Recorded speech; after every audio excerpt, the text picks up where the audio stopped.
প্ৰথম কথা যে মোৰ 14 তাৰিখলৈ মই সংবাদ মাধ্যমত নাহিম বুলিয়ে কৈছিলোঁ যে কাৰণ পৰৱৰ্তী শুনানি মই যিটো ছিংগাপুৰত দিছিলোঁ 14 তাৰিখে আছিল মই মুকলিকৈ কৈছোঁ কিন্তু কি হ'ল আমি মোৰ কথা বাদ দিয়ক সমগ্ৰ অসমৰ ৰাইজে বিচাৰিছিলে যে ছিংগাপুৰত থকা 11 গৰাকীও দোষী নিৰ্দোষী পিছত হ'ব অন্ততঃ তদন্ত আৰু চাৰ্জশ্বিটত নামবিলাক আহিব লাগে পৰিয়ালৰ লোকে কিবা আমাক সহযোগ কৰিছে নাই কৰা সেইটো বিষয়ে আহে না আজি জুবিন গাৰ্গৰ হত্যা হোৱা 4 মাহ হ'ব হৈছে আমিতো কোনো পৰিয়ালৰ সহায় বিচাৰে না সহায় পোৱাও নাই কিন্তু আমি মাজে মাজে কিছুমান আইনী প্ৰক্ৰিয়াত কিছুমান মানে হেৰি দিওঁ আৰু মানে এডভাইচ কিছুমান কৰোঁ যে এইটো কৰিলে ভাল হ'ব বুলি যে তেখেতসকলে শুনিব ইচ্ছা প্ৰকাশ নকৰে আমাৰ ক'ব লগা একো নাই কিন্তু 3 দিন আগে মই যেতিয়া দেখিলোঁ হঠাৎ গৰিমা কাক ডাঙৰীয়াই ক'লে যে নিজৰ ছ'চিয়েল মিডিয়াত আপোনালোকে বাতৰিও কৰিছিলে এইটো লৈ ND24ত বাতৰিও হৈছিলে শ্ব' হৈছিলে মই মোৰ প্ৰতিক্ৰিয়া দিছিলোঁ যে ছিংগাপুৰত থকা 11 গৰাকী অসুৰও শাস্তি পাব লাগে এতিয়া শাস্তিটো মোবাইলত কৈ থাকিলে পাব নেকি শাস্তি মোবাইলত কৈ লিখি থাকিলে নাপায় তেতিয়া মই এটা এডভাইচ কৰিছিলোঁ যে যিহেতু 14 তাৰিখে গোচৰৰ শুনানি আছে ছিংগাপুৰত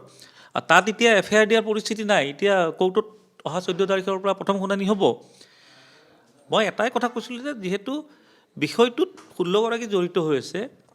11 গৰাকীৰো বিৰুদ্ধে আদালতত পৰিয়ালৰ যিকোনো লোক মই কোৱা নাই যে অকল গৰিমা গাৰ্গে আহিব লাগে তেখেতসকলৰ ভাতৃ পিতৃ খুৰায়েক বহুত আছে ভনী ভগ্নী বহুত আছে কোনোবা এগৰাকী ইয়াৰ পৰাই যদি বিচাৰে মই সহায় কৰি দিম বুলি ক'লোঁ সেইটোতো মোৰ ভুল হ'ব নোৱাৰে কাৰণ ন্যায় পোৱাটো অসমৰ ৰাইজে বিচাৰিছে যাৰ বাবে মই যিখিনি মোৰ কৰিব লগা আছে বা যিখিনি ক'ব পৰা আছে সেইখিনি মই কৈছোঁ তাৰপিছত যোৱাকালি সংবাদমেল দিলে গৰিমা কাক ডাঙৰীয়াই দিছে ভাল কথা মই তাত এটা কথা বুজি নাপালোঁ যিটো সময়ত আমি চৰকাৰখনৰ বিৰুদ্ধে চাৰ্জশ্বিট দুৰ্বল হৈছে ন্যায় প্ৰক্ৰিয়াত খেলি মেলি হৈছে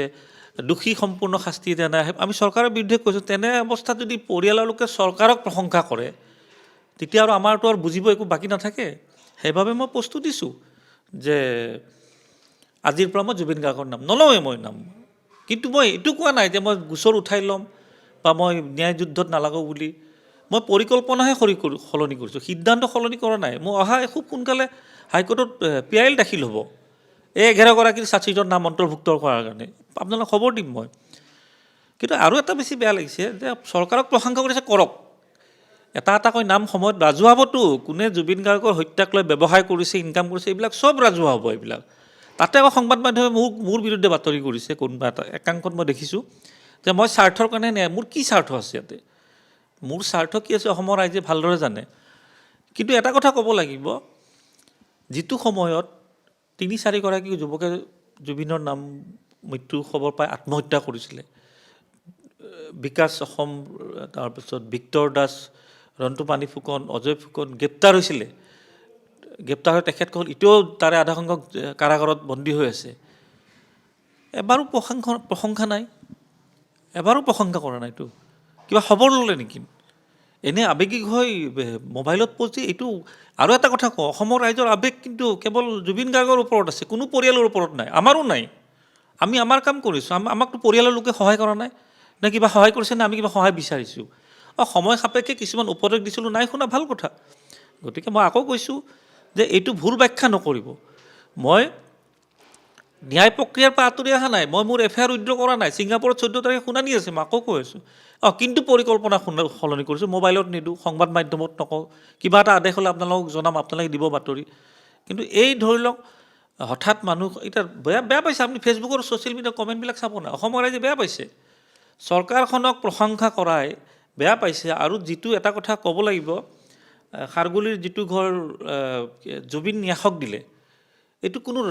বহুতে বাতৰিটো ভুল বুলি ব্যাখ্যা কৰিছে এইটো দান কৰা বুলি দিছে জুবিন নাকটো জুবিন গাৰ্গৰ হয় পৰিয়ালৰ হয় তাত দানৰ কথা আহিব নালাগে পৰিয়ালৰ লোকে চোৱা চিতা কৰিব সেইটোক লৈ একেবাৰে মানে বিৰাট ডাঙৰ বাতৰি হৈছে আমি সেইবিলাক জানিব চেষ্টা কৰা নাই জুবিন ন্যাসক দান দিছে কাৰোবাক ৰাইজৰ বাবে দান দিছে দুখীয়াক দান দিছে কথাটো তাত নাই কথাটো বৰ্তমান অসমৰ ৰাইজে বিচাৰিছে জুবিন গাৰ্গৰ হত্যাৰ ন্যায় প্ৰক্ৰিয়া ন্যায়ৰ তদন্ত হ'ব লাগে দুখীয়া শাস্তি পাব লাগে বাকী তেখেতৰ পৰিয়ালে কাৰোবাক দান দিয়ে কিবা ন্যায় হেৰিক দিয়ে আমাৰ ক'ব লগা তাত একো নাই কোনোবাই যিটো ভাবি আছে সেইটোক ক'ব লগা এইটো আছে যিটো সময়ত আমি চৰকাৰৰ বিৰুদ্ধে মাত মাতি আমাৰ অসমীয়া ল'ৰা গ্ৰেপ্তাৰ হৈছে NSAত ধাৰা ৰুজু হৈছে আমি গোচৰ কৰি আছোঁ কষ্ট কৰি আছোঁ তেনে সময়ত যদি পৰিয়ালৰ লোকে চৰকাৰক প্ৰশংসা কৰে তেতিয়া আৰু আমাৰো মনবিলাক ভাঙি যায়। কিন্তু মনবিলাক ভাঙি যোৱা মানে এইটো নহয় যে আমি ন্যায় যুদ্ধৰ ক্ষেত্ৰৰ পৰা আঁতৰি আহিম। একেবাৰে তীব্ৰভাৱে কৰি আছোঁ, কৰি যাম। অহা 5 তাৰিখৰ পিছত গুৱাহাটী উচ্চ ন্যায়ালয়ত গোচৰ ৰুজু হ'ব। ইতিমধ্যে 9,770 গৰাকীয়ে, মই আপোনাক দিম পিটিশ্যন, 9,770 গৰাকীয়ে যিটো গণস্বাক্ষৰ অভিযান হৈছিলে, মোৰ নেতৃত্বত হৈছিলে, সেই গণস্বাক্ষৰ অভিযানৰ জৰিয়তে আমি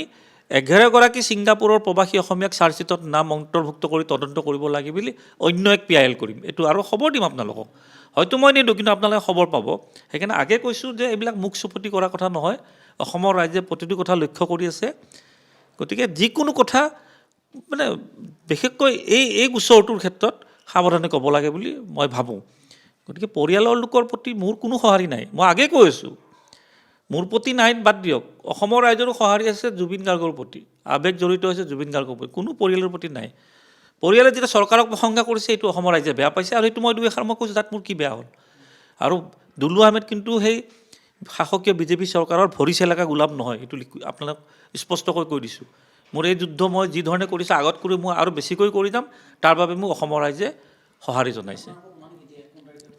মোৰ ছিংগাপুৰতো 14 জানুৱাৰীত আছে, অসমৰটো কেতিয়া আছে মই নাজানো। অসমৰটো আপোনালোকে পৰিয়ালৰ লোকক যে সোধক, আদালততো আছিল তেখেতসকলে আজি। মোৰতো 14 জানুৱাৰীত আছে। আৰু হাইকোৰ্টৰ গোচৰটো 5 তাৰিখৰ পিছতে আমি নতুনকৈ কৰিম। আকৌ কৈছোঁ যে 9,770 গৰাকী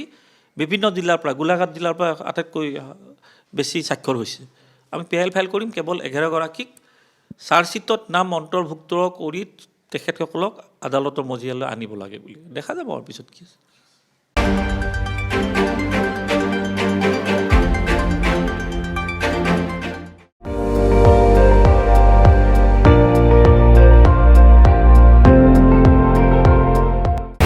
আপুনি চাই আছে ND24, সৰ্বশ্ৰেষ্ঠ নহয় সৰ্বোত্তমৰ দৌৰত।